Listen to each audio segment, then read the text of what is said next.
오늘 이 밤 우리 나오신 성도님들 진심으로 환영합니다. 오늘 하나님께서 귀한 은혜를 허락하실 것이며 하나님과 특별한 우리의 마음의 사랑이 첫사랑이 회복되는 그러한 귀한 시간이 되기를 소망합니다. 오늘 이 본문 말씀은 마태복음 16장은 마태복음에 있어서 큰 중요한 역할을 합니다. 이제 어떻게 보면 능선을 넘어간다고 해야 되나요? 그러한 역할을 담당하고 있는 장입니다. 이 장에서 예수님께서 이제 메시아임을 알게 됨으로써 그 십자가 사역에 대해서 본격적으로 알리는 그러한 사역을 시작하고 계시죠. 그래서 이 사역을 위해서 예수님께서 사실은 좀 먼 지방으로 이동하십니다. 오늘 본문에 등장한 가이사랴 빌립보라는 지방으로 이동하시는데 예수님께서 사역하셨던 그곳에서 한 40km 정도 떨어진 곳입니다.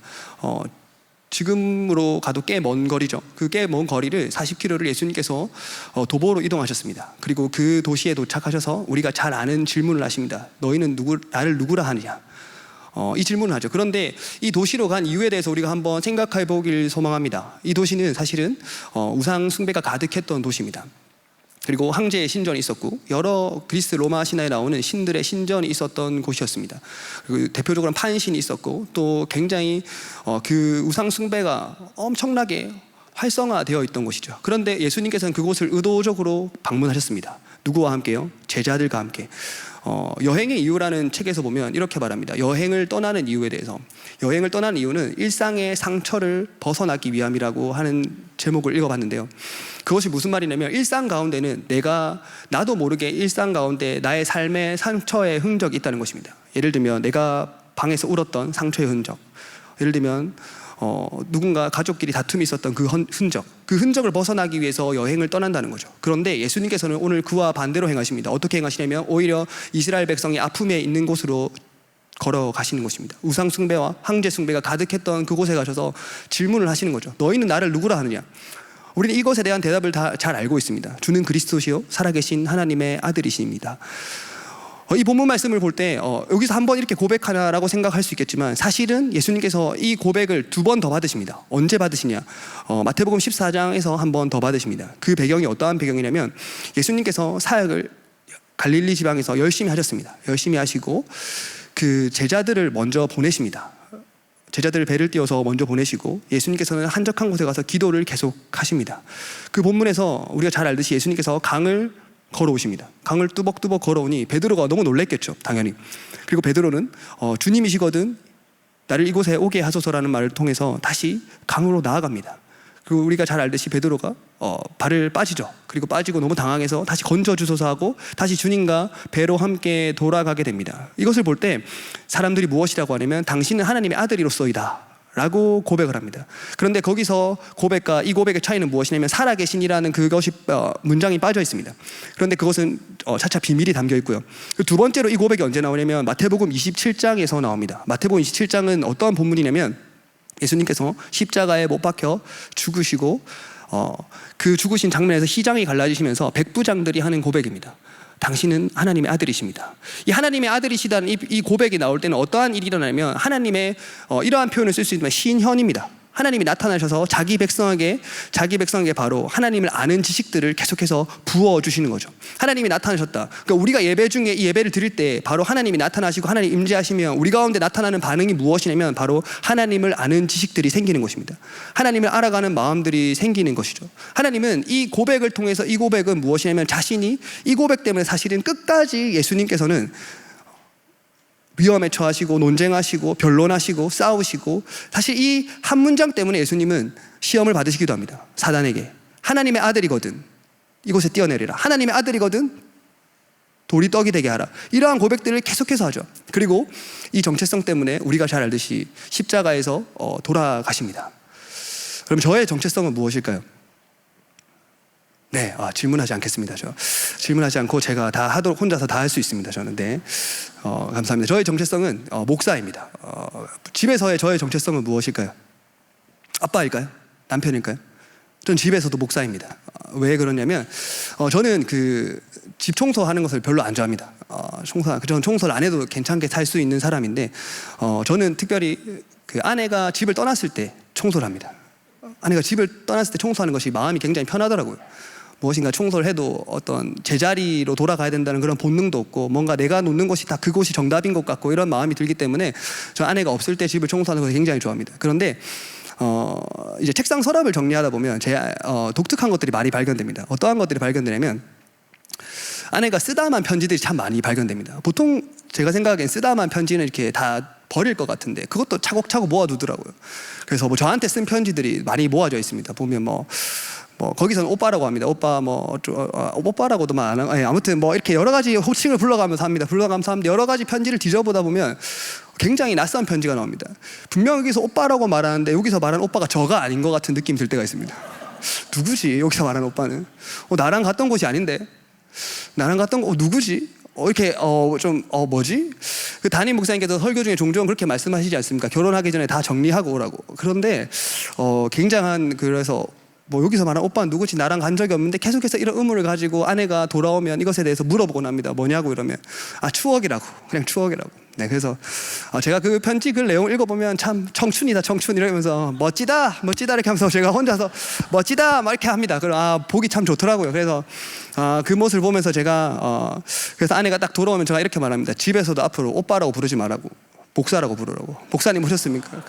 그래서 제가 아내 보고 아내가 제가 집에 오면 가끔씩 목사님이라고 부릅니다. 그러면 저도 마음이 편하더라고요. 그냥 저도 밖에서도 목사고 집에서도 목사입니다. 그래서 아까 전에 제 정체성이 무엇이라고 말했냐면 목사라고 이야기한 것입니다. 오늘 이 본문을 볼 때 예수님께서는 이렇게 고백하십니다. 예수님께서 고백한 것이 아니죠. 베드로가 이렇게 고백합니다. 주는 그리스도시요 살아계신 하나님의 아들이로소이다. 이 고백이 어떠한 고백이냐면 이 고백은 사실 예수님의 정체성과 중요한 연관을 가지고 있습니다. 아까 조금 전에 이야기했듯이 예수님이 이 정체성 때문에 죽음을 맞이하시고 이것 때문에 십자가로 가는 길을 걸어가셨습니다. 사실 이 고백만 아니었다면 예수님은 사실 이 땅 가운데서 계속해서 살아나가실 수 있었을 것입니다. 그런데 예수님께서는 바로 이 고백을 통해서 무엇을 하시냐면 죽음을 맞이하셨죠. 바로 이 정체성에 사명이 담겨 있는 것입니다. 여러분, 우리의 정체성에 우리의 갈 사명이 담겨 있는 것입니다. 우리의 정체성이 그리스도인이란 이 정체성 가운데 내가 가야 될 방향성이 그대로 담겨 있는 것이죠. 그곳에 사랑이 바로 있는 것입니다. 무엇이냐면 앨리스, 혹시 이상한 나라 앨리스라는 이야기를 아시나요? 거기서 앨리스가 고양이를 만나서 이렇게 물어봅니다. 내가 어디로 가야 될지 알려줘. 너의 목적지가 어디야? 목적지는 어디로 없어. 내가 가고 싶은 곳을 내가 갈 거야. 그러면 너는 방향이 필요 없어. 너가 언젠가 너가 원하는 곳에 그대로 닿을 것이야 라고 이야기하고 있습니다. 여러분, 우리가 그리스도인을 살아간다는 것은 우리의 목적지가 어딘지 분명히 알고 가는 것입니다. 우리의 목적지가 때로는 방황할 수 있고 때로는 내 길이 어둡고 침체될 수 있고 보이지 않을 수 있겠지만 그 길 가운데 예수 그리스도를 향해서 걸어가는 그 길 자체가 바로 우리의 부르심이라는 겁니다. 우리가 잘 될지 안 될지, 내가 원하는 것이 이루어질지, 내가 바라는 것이 이루어질지 어떻게 될지는 그것은 모르지만 내가 그리스도를 통하여서 함께 걸어가고 있는 이 길 자체가 바로 주님께서 우리를 부르신 길이라는 것입니다. 그리고 이 고백을 어디서 하느냐면 바로 이방 신전과 황제 숭배가 가득했던 그 도시 안에서 하는 것입니다. 그래서 그랜트 오스본이라는 학자는 이것을 이렇게 말합니다. 이방 선교를 염두에 두고 예수 그리스도께서 그곳에 가셨다라고 이야기합니다. 예수님께서 그곳에 가셔서 이 고백을 하게 하신 것은 바로 이방 땅에도 복음이 전파되는 것을 암시하시고 보여주고 계시다는 것이죠. 오늘 우리가 예수님께서의 그 사명의 방향성을 곳곳에 복음서에다 숨겨두셨습니다. 숨겨두셨을 뿐만 아니라 알게 하셨죠. 그리고 그것을 통해서 예수님께서 나아가는 방향이 그 지상에서의 사역이 바로 복음이었습니다. 예수님께서 죄인을 대하셨던 그 긍휼의 마음이 우리를 대하셨던 마음이며 예수님께서 사역하셨던 그 자세와 태도가 바로 우리를 향한 그 모든 사역의 중심이었다라고 성경은 이야기하고 있습니다. 오늘 우리가 그분을 따라가는 것이 얼마나 복된 일인지, 우리가 그리스도를 묵상할 때, 그리스도 알아갈 때 그분을 알아가는 것이 얼마나 복된 이야기인지 성경은 계속해서 이야기하고 있습니다. 그분의 정체성에서 시작해서 그분은 그 사명을 이루시고 십자가에 못 박히시고 바로 돌아가신 그분이, 그리고 부활하신 그분이 바로 우리 구주라고 이야기하고 있습니다. 그리고 이 본문에서 이렇게 말하고 있죠.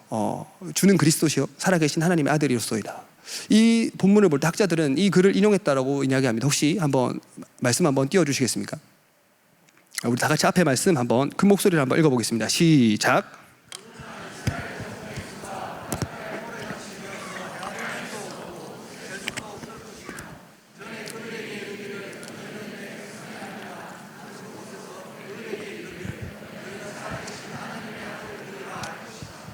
아멘.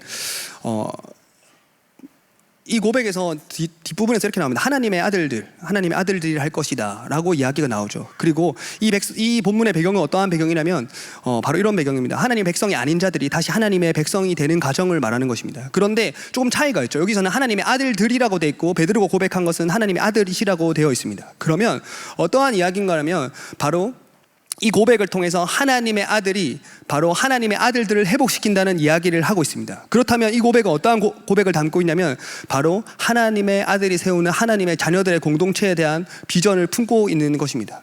아까 살아있는 이 빠졌다고 했잖아요. 다른 본문에서는 이 살아있는 이 빠진 이유는 살아있는에 대한 표현을 신약 성경에서 주로 하나님이 공동체를 만드실 때, 그리고 구약 성경에서 생명을 주시는 분임을 만드실 때를 암시하고 하나님께서 그것을 사용한 것을 알 수 있습니다. 그렇다면 이 고백 속에 담긴 내용은 무엇이냐면 예수님께서 이 고백을 통하여서 바로 어떠한 것을 하시냐면 하나님의 공동체를 세우시겠다는 겁니다. 바로 교회를 세우시겠다는 이야기죠.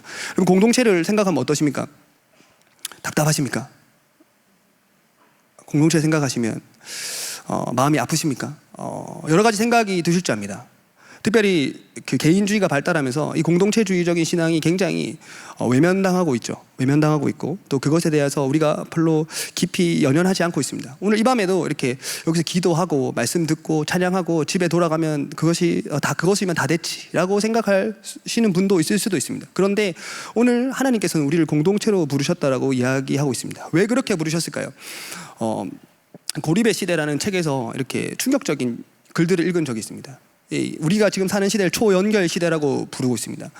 이렇게 SNS가 발달하면서 언제 어디서든지 내가 원하는 컨텐츠를 올려서 그것에 대한 반응을 실시간 확인할 수 있죠. 그 확인을 통해서 내가 얼마나 영향력이 있고 내가 얼마나 많은 사람들에게 관심이 받고 있는지 그것을 알 수 있습니다. 그런데 그렇게 그것이 발달하더라도 사람들의 외로움은 더 증가한다는 겁니다. 그리고 그것이 아무리 발달하더라도 사람의 외로움을 견디지 못한다는 거죠. 그렇다면 근본적으로 우리가 무엇인가 잘못되었다는 것을 알 수 있습니다. 무엇이 잘못되었을까요? 그리고 그래서 이러한 내용을 봤습니다. 어떤 내용을 봤냐면 외국의 사례입니다. 외국의 사례인데 너무 외로워서 그들이 너무 외로워서 말할 사람이 없어서 차라리 감옥에 나는 게 낫다. 감옥에 가면 옆방에 그 슬기로운 깜빵 생활처럼 뭔가 이야기도 하고 옆에 있는 사람과 대화를 나눌 수 있는 그것이 차라리 외로움을 극복하는 데 더 현명한 길이라고 이야기하는 것을 보고 엄청난 충격을 받았던 기억이 있습니다. 그렇다면 무엇이 잘못되었을까요? 그것은 사실 우리가 친밀함을 향해서 창조되었기 때문입니다. 우리가 창조된 것이 혼자서 무엇인가 이루는 것이 아니라 창조되었을 때부터 관계적으로 우리가 창조되었기 때문에 하나님은 그것을 통해서 우리를 부르시고 그것을 통해서 하나님께서 하나님의 사명을 이루어 가시는 것이죠. 하나님의 사명이 무엇이냐면 우리가 관계 가운데서 바로 예수 그리스도를 나타내는 것입니다. 예수 그리스도께서 이 고백을 통해서 주는 그리스도시여 살아계신 하나님 아들이로소이다 이 고백 속에서 무엇을 담고 있냐면 내가 바로 너희가 기다리던 메시아이다 라는 고백을 담고 있습니다. 그리고 이러한 표현을 담고 있습니다. 이 고백은 어떠한 것을 말하냐면 내가 바로 그이다. 그런데 우리가 생각하기에는 왕으로 오셨으면 멋지게 오셨어야 되고 권위가 있어야 되시고 무엇인가 이것을 다 이룰 수 있는 분으로 오셔야 되는데 예수 그리스도께서 어떠한 모습으로 오냐면 섬김의 모습으로 오셨기 때문입니다. 우리가 그분을 믿지 못하고 그분을 받아들이지 못하는 가장 큰 이유 중에 하나는 그분이 연약한 모습으로 오셨기 때문입니다. 바로 섬김으로서 통치하는 분으로 오셨기 때문이죠. 그분은 약해지기로 결정하셨습니다. 약해지기로 결정하셔서 그분이 오늘 이곳 가운데 오셔서 약해짐으로써 우리를 통치하시고 우리를 사랑으로 인도하시는 것이 우리가 그렇게 원하는 방식이 아닙니다. 그러나 예수님께서는 그 방식을 선택하셨죠. 그렇다면 우리가 왜 공동체를 어려워하냐면 사실은 우리 안에 지독한 자기중심성이 있기 때문입니다. 그럼 자기중심적인 사람과 대화를 해보셨나요? 자기중심적인 사람들의 대화의 특징은 어떠한 것인지 아십니까? 자신의 이야기에만 관심이 있습니다. 그리고 다른 사람이 무엇인가 말하면 그게 아니고 내 말을 들어봐. 여러분 지옥의 특징은 바로 자기중심성입니다. 공동체를 파괴하는 것들 중에 가장 큰 것은 자기중심성입니다. 무엇인가 대화가 되지 않죠. 자기중심적인 사람들과 대화를 하다 보면 우리가 계속해서 대화가 되지 않는 것을 알 수 있습니다. 그리고 그것을 통해서 뭔가 이야기를 할 때마다 내 이야기가 튕겨나가는 듯한 느낌을 받을 때가 있죠. 그러면 사실 사람은 외면당합니다. 그리고 그곳에서 공동체에 대한 기쁨을 느끼지 못합니다. 근데 이와 반대로 여러분들의 이야기를 경청하시는 분과 이야기를 해보셨습니까? 그분과 이야기하는 것이 즐거울 것입니다. 그분에게 내 마음을 털어놓는 것은 기쁘고 감사한 일일 것입니다. 그 무엇보다도 즐거운 일일 것입니다. 여러분 그것뿐만 아니라 누군가에게 용서를 받아본 경험이 있으십니까? 그렇다면 그것은 우리가 다시 이제 이 땅에서 천국을 맛보는 행위와 동일한 것입니다.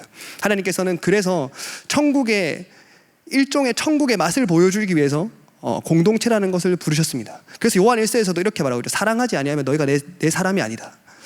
사실 우리는 이 모든 것을 사랑으로 부르심을 받고 사랑으로 대하도록 우리 가운데 초청을 받았습니다.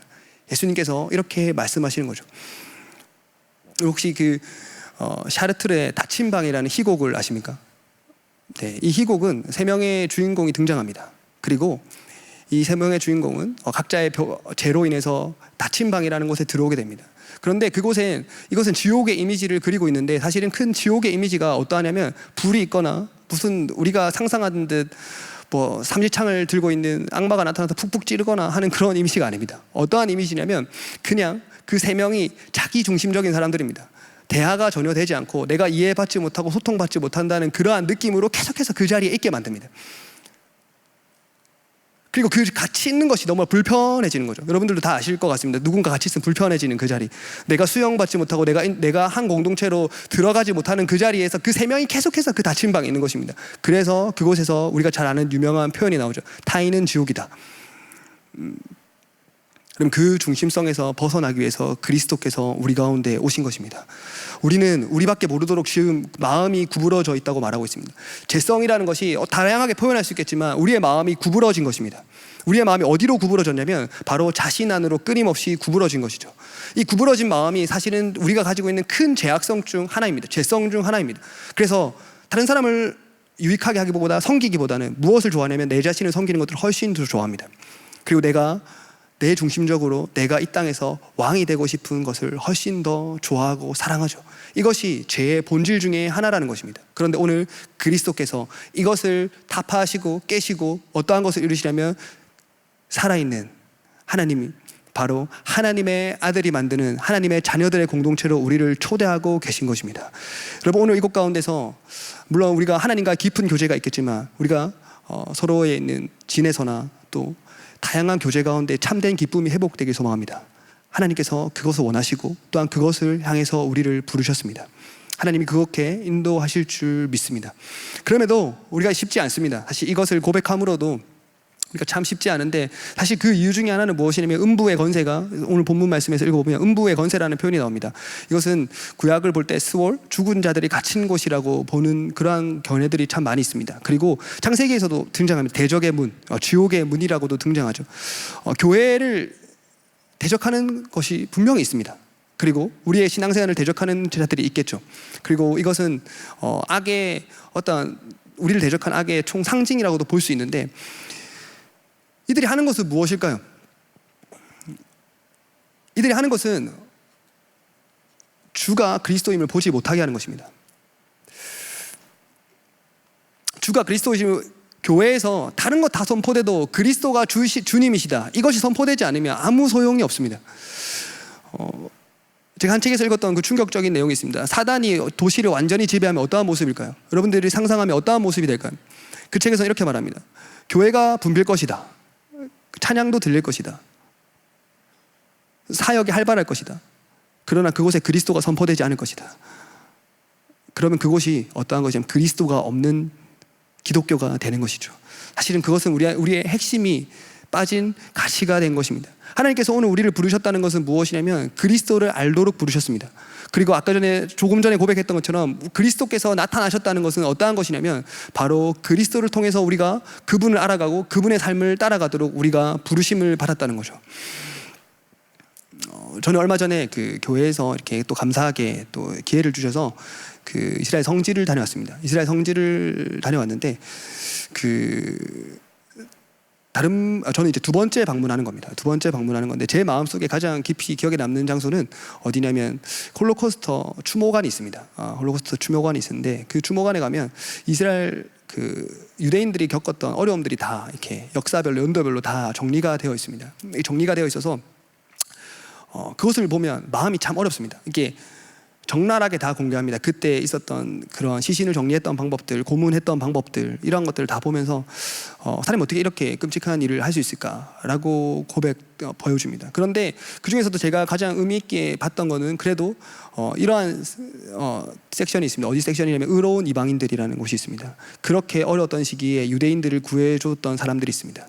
유대인들에게 도움을 주었던 사람들이 있습니다. 우리가 잘 아는 신들러 리스트 영화에서 나왔던 그런 분들도 있고 여러 가지 도움을 주었던 분이 있습니다. 그런데 사실 이것이 이 나치즘이 어디서부터 시작되냐면 1930년도에 독일이 1차 대전에 패전함으로써 이 히틀러가 등장하게 됩니다. 이 히틀러 등장해서 독일의 패전국으로서 막대한 배상금을 치르니까 다시 경제를 회복하기 위해서 열심히 구호를 외칩니다. 그리고 게르만 민족주의의 우월성을 주장하게 되죠. 그리고 그곳에서 많은 사람들이 그것에 현혹되어서 넘어가게 됩니다. 그런데 중요한 것은 그 당시의 교회였던 루터 교회가 넘어가게 됩니다. 그리고 그들에게 맞는 신학을 제공한다고 해야 되나요? 그렇게 제공하게 돼서 우리가 잘 알듯이 독일 교회가 넘어가게 됩니다. 그런데 그와 반대로 그것을 보고 반대라고 외쳤던 세력들이 있습니다. 누구냐면 고백 교회입니다. 우리가 잘 아는 목사님인 디트로이트 보네포 목사님이 이곳에 소속되어 있었죠. 무엇이냐면 그들 가운데 사실 독일이 질 거라고 생각을 하지 않았을 것입니다. 그들 가운데 독일이 승리할 것이라고 생각했을 것입니다. 음부의 권세가 너무나 강하게 다가와서 음부의 권세가 그들을 지독하게 눌렀을 때 교회는 보이지 않았습니다. 교회의 역할은 미미한 것처럼 보였죠. 그러나 하나님께서 남겨두신 자들, 바로 남겨두신 자들로 통해서 하나님께서 고백교회라는 것을 통해서 하나님께서 계속해서 끊임없이 일하고 계셨습니다. 하나님께서 교회가 쓰러지는 것처럼 보였으나 하나님께서는 그곳 가운데서 계속해서 일하셨습니다. 지금도 우리의 상황을 볼 때 기독교가 욕을 먹고 또 교회가 욕을 많이 먹습니다. 그러나 우리가 소망을 둘 수 있는 것은 무엇일까요? 오늘 우리 본문 말씀 다시 한번 16절 말씀 한번 읽어볼까요? 16절 말씀 한번 읽어보겠습니다. 성경책을 한번 펴시고요. 우리 다 같이 한번 읽어보겠습니다. 시작. 시몬 베드로가 대답하여 이르되 주는 그리스도시요 살아계신 하나님의 아들이시니이다. 아멘. 그리고 우리 18절 말씀을 다시 한번 읽어보겠습니다. 시작.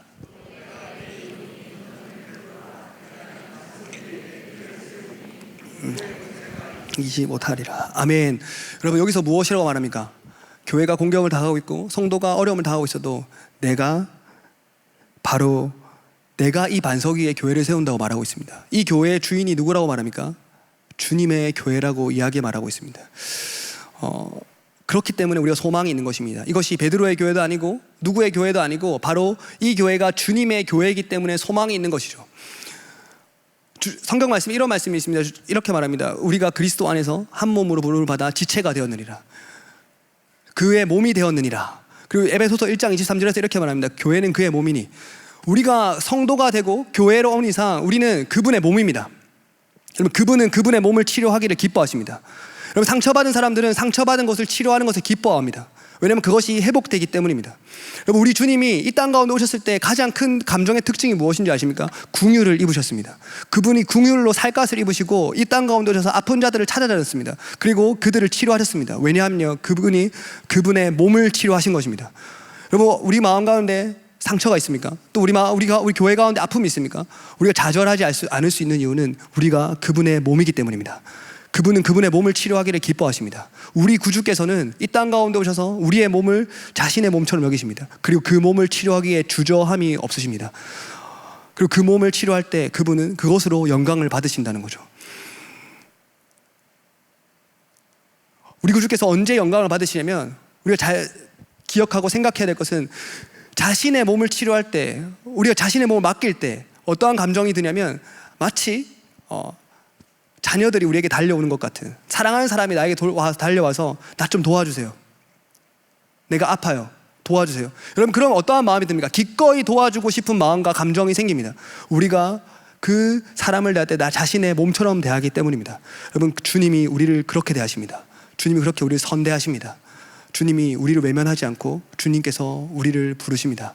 오늘 이 밤 우리가 그분 앞에 나아가서 우리가 함께 그분 앞에 경배해 드리길 소망합니다. 이 시간 다 같이 한번 우리 찬양하겠습니다. 찬양할 때는 우리 찬양을 다 아실 거라 생각합니다. 이 세상을 살아가는 동안에 나의 힘을 의지할 수 없으니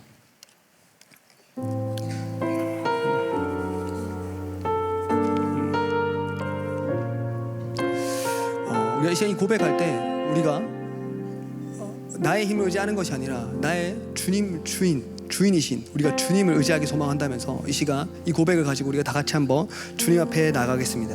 다 같이 찬양하겠습니다. 이 세상을 살아가는 동안에 나의 힘을 의지할 수 없으니 기도하고 낙심하지 말 것을 주께서 참 소망이 되시니라. 하나님의 꿈이 나의 비전이 되고 예수님의 성품이 나의 인격이 되고 성령님의 권능이 나의 능력이 되길 원하고 바라고 기도. 처음부터 고백하겠습니다. 이 세상을 살아가는 동안에 이 세상을 살아가는 동안에 나의 힘을 의지할 수 없으니 기도하고 낙심하지 말 것을 주께서 참 소망이 주의 길을 걸어가는 동안에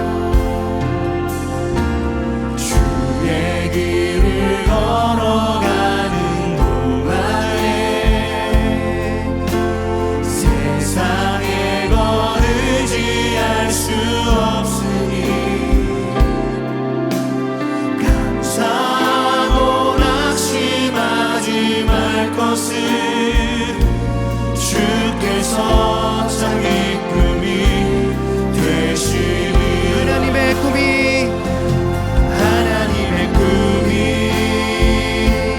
나의 비전이 되고 예수님의 성품이 나의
여러분 이 시간에 다 같이 한번 기도하겠습니다. 이 시간 기도할 때 우리가 고백드렸던 것처럼 주님께서 살아서 이곳 가운데 역사하십니다. 그리고 나의 몸이라고 부르십니다. 우리가 주님의 몸입니다. 우리가 주님 앞에 즐거이 나아갈 수 있는 이유는 우리가 주님의 몸이 우리를 외면하지 않으시기 때문이죠. 그분이 오늘 우리를 외면하지 않으시고 우리를 주님 품에 안아주실 것입니다. 우리 구주께서 그러한 분이시기 때문입니다. 우리가 방금 드렸던 이 찬양의 고백처럼 하나님, 우리가 주님께 나아갑니다. 나의 힘을 의지하는 것이 아니라 주님께서 주시는 힘을 의지하며 주님께서 주시는 마음을 의지할 수 있도록 이 시간 우리 이것을 놓고 다 같이 한번 기도하겠습니다.